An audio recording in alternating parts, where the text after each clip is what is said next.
Assalamualaikum warahmatullahi wabarakatuh.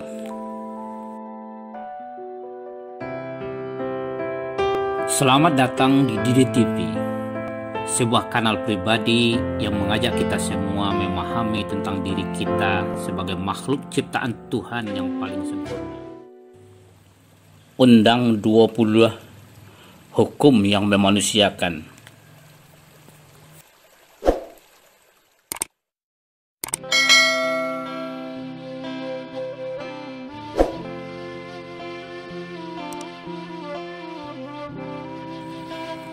Saudara, Undang 20 adalah komponen dasar adat Minangkabau yang merupakan subkomponen dari Lembago Nan 10. Sebagaimana disampaikan pada edisi-edisi sebelumnya, bahwa Lembago Nan 10 terdiri dari Cupak Nan 2, Kato Nan Ampe, dan Undang Nan Ampe.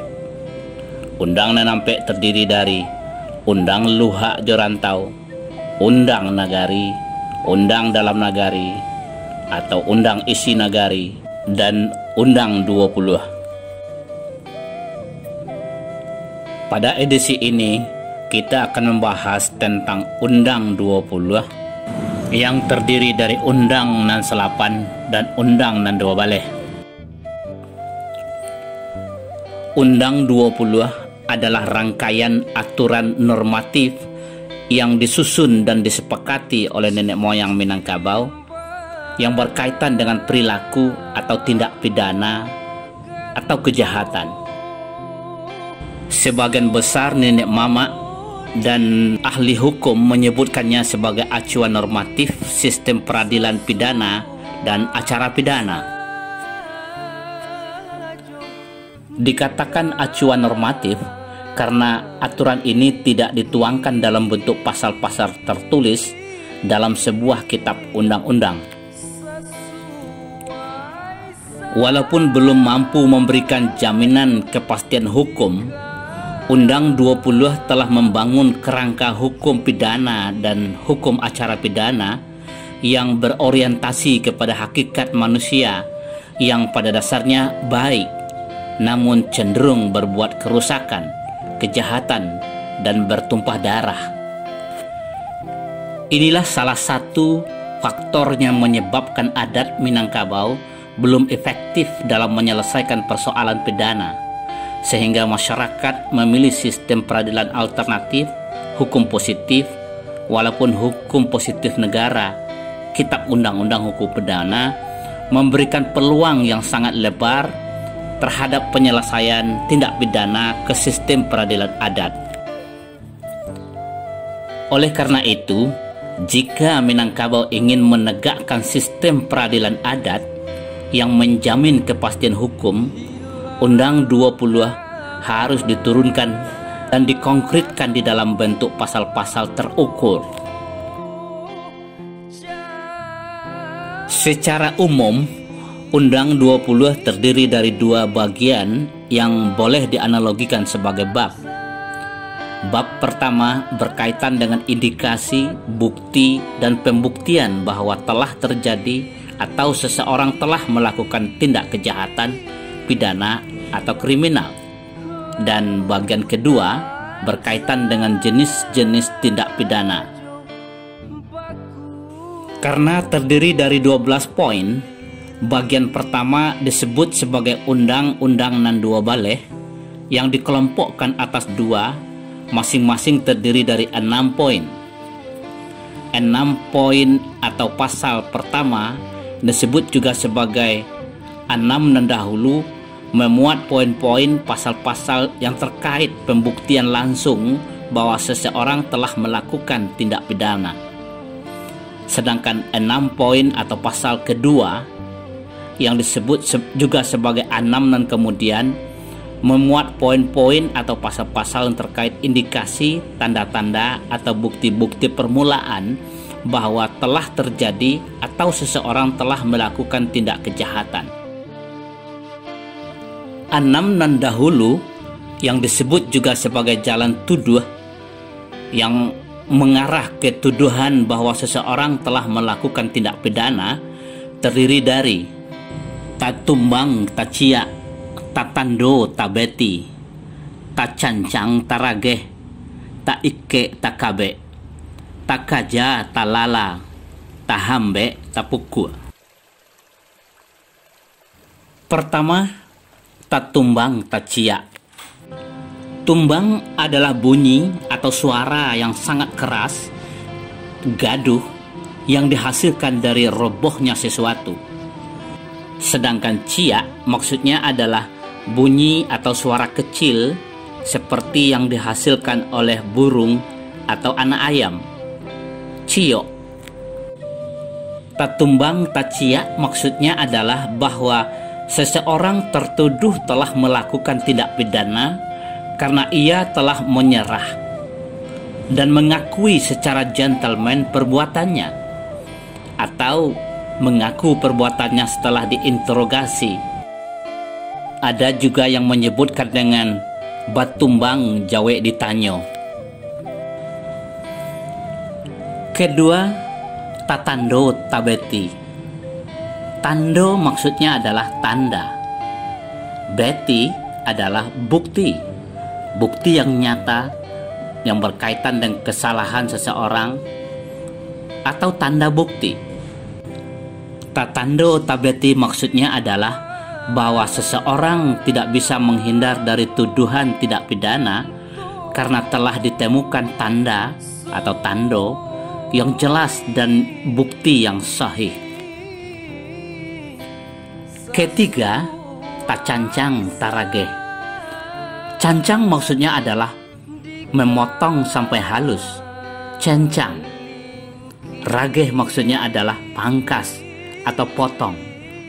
Tacancang tarageh maksudnya adalah bahwa seseorang tidak bisa mengelak dari tuduhan tindak pidana karena ditemukan bekas luka pada tubuh seseorang yang dituduh telah melakukan kejahatan akibat sabetan senjata petugas atau masyarakat yang melakukan penangkapan atau rambutnya tercukur. Keempat, taike takabe.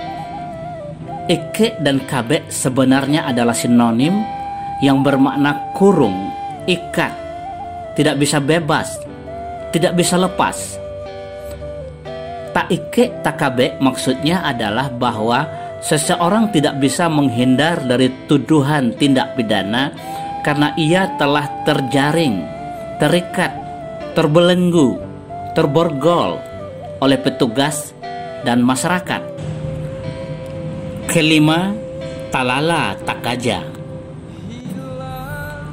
Lala atau lalah maksudnya adalah menyusul, mengikuti, mengejar seseorang atau binatang yang sedang lari.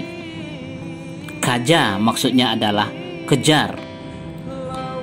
Talala takaja maksudnya adalah bahwa seseorang tidak bisa menghindar dari tuduhan tindak kejahatan karena ia tertangkap ketika sedang melarikan diri atau sedang dalam pelarian. Dan yang keenam, tahambe tapukua. Hambe maksudnya adalah halang, hambat, merintangi seseorang atau sesuatu atau binatang yang hendak melalui sebuah jalan atau sungai. Pukua maksudnya terpukul.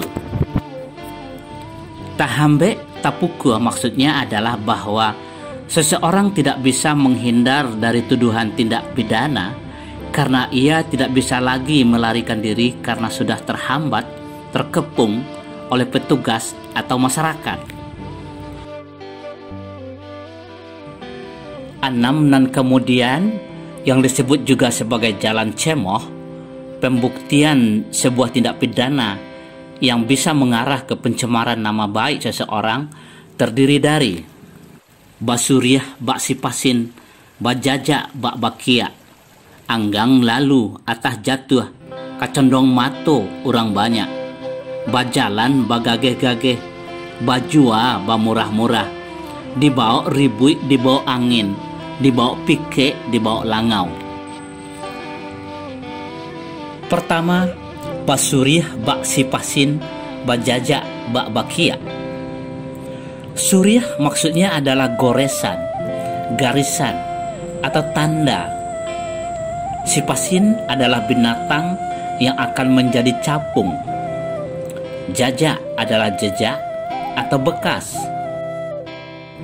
Kia maksudnya adalah tergeser dari posisi yang seharusnya, terbuka sedikit, terkuak. Basuriah, bak sipasin, bajajak, bak bakia maksudnya adalah bahwa telah ditemukan bekas jejak tertinggal sebagai bukti awal bahwa telah terjadinya atau seseorang telah melakukan tindak kejahatan. Ada juga yang menegaskannya dengan tasidorong jajak menurun, tatukia jajak mendaki. Kedua, anggang lalu atah jatuh. Anggang adalah sejenis burung berukuran besar, anggota dari famili Bucerotidae. Sedangkan atah adalah biji-bijian yang masih berkulit. Anggang lalu atah jatuh maksudnya adalah bahwa telah ditemukan bukti awal tindak kejahatan yang tertinggal atau terjatuh ketika si pelaku melewati suatu tempat atau melarikan diri. Ketiga, kecenderungan mato orang banyak. Kecenderungan berasal dari kata condong yang bermakna menarik perhatian, kecenderungan. Kecenderungan mato orang banyak maksudnya adalah bahwa ada kecurigaan masyarakat bahwa telah terjadi tindak pidana yang dilakukan oleh seseorang yang menarik perhatian masyarakat. Keempat, bajalan bagageh-gageh. Gageh maksudnya adalah berjalan cepat di atas kecepatan normal, tergesa-gesa, tergegas-gegas. Bajalan bagageh-gageh maksudnya adalah bahwa ada kecurigaan terhadap seseorang yang berperilaku tidak seperti biasanya, seperti berjalan tergesa-gesa, bahwa ia telah melakukan tindak pidana atau kejahatan. Kelima, bajua bamurah-murah. Maksudnya adalah bahwa barang yang dijual dengan harga yang tidak wajar, jauh di bawah harga pasar, terlalu murah, patut diduga hasil dari tindak pidana pencurian dan sejenisnya.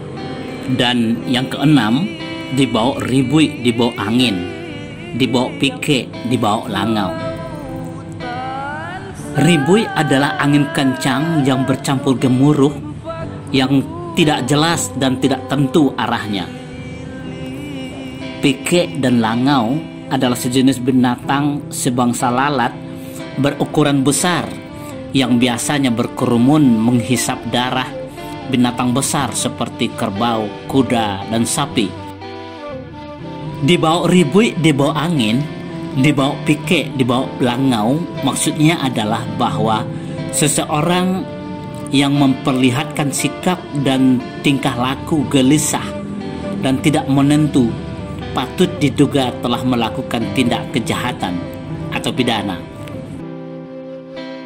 Itulah 12 indikasi, tanda-tanda, bukti permulaan bahwa telah terjadi atau seseorang dapat dituduh telah melakukan tindak kejahatan, kriminal, pidana yang bisa dihukum dan dihakimi secara adil dan bermartabat, manusiawi, berhikmat, tanpa dendam kusumat, tanpa gibah fitnah, tanpa sakit hati dan kriminalisasi.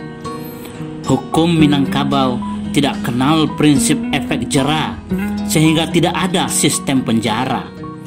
Hukum Minangkabau adalah hukum yang memanusiakan, menjadikan manusia sebagaimana hakikatnya manusia, makhluk yang baik yang memiliki kecenderungan berbuat khilaf dan salah, jahil dan jahat, merusak dan menganiaya, berbunuh-bunuhan dan bertumpah darah.